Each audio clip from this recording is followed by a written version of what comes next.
Hi everyone, today we're joined by Guy Remond, who is a non-exec director, investor and entrepreneur. And Guy has over 20 years experience in the tech, software and consulting and advisory industries. So we're really happy for you to join us today, Guy. Thank you. Yeah, thank you for inviting me. Not at all.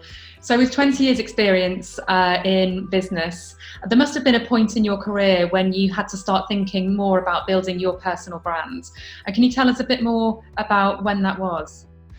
Sure. So I built a company and ran a company for 17 years before it was acquired in 2017. And it was a software development company. And if I'm honest, like a lot of kind of good ideas, we stumbled across it. But then we realized that I guess sometimes the skill is in actually realizing when you've got something and then moving it forward. So what happened was, as a company, I was hiring really smart software engineers, and one of them in particular, my CTO, a guy named Jan Mahacek, was really good at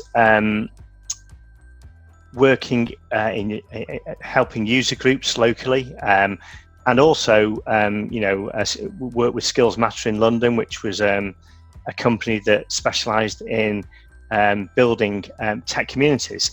And we quickly realized that Jan was getting quite a following through doing these talks and getting involved in the tech community. And the other kind of key point was that we wrote a series of books on the technologies that we specialized in. And there was a number of different authors within my team that wrote these books. And they were successful. And what they did was, when you walk through a door of a client and you put that book in front of them, or even better, they heard of you first when they read the book and then contacted you, then the debate about expertise isn't there at that point. They fully bought into what you are able to do because you demonstrate your expertise already.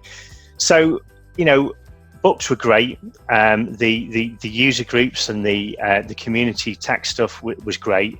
And then obviously blogs became more of a thing. So quite early on in sort of the development of blogs becoming a thing, Jan started to write blogs, and again he built his following even further. So now he was writing blogs, he was speaking at user groups, speak internally with the company as we were building the company and growing the number of engineers we had.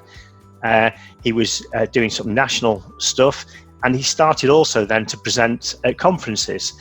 And before you knew it, he was building a really strong personal brand. And because of that, and this is a key point, because he was able to build a strong personal brand, the company was also recognized because he worked for the company. And despite the people worrying about I think this will be a question you ask me, so I'm going to try and preempt it. People worry that if they let their employees build personal brands, that they will get poached. Now, they could get poached at any point. Definitely, if you raise your head above the parapet and make a noise in the community and to the outside world, then I guess you're more of a target then at that point for recruiters and such. But if you have the right basis for people wanting to stay at your company, that should be nothing to worry about. So in conjunction with building your personal brand, you should also make sure that your culture is set up correctly. Now, that's a whole different blog, book, and series of podcasts in itself. But it's certainly nothing to worry about. If you have the right culture in your company, then you should absolutely encourage your teams to build personal brands, because that, quite frankly, enabled us to build a company without the need of a sales team, because we had such a voice in the community, and it was from the experts, and it was based around blogs predominantly, talks, both in the UK and around the world, user groups, and doing talks internally. And we encouraged people to build their own personal brands. So although we happened upon this with Jan doing his thing, we then realized that was doing the company just doing amazing things for sales in the company. And we then encouraged the rest of the team to do it.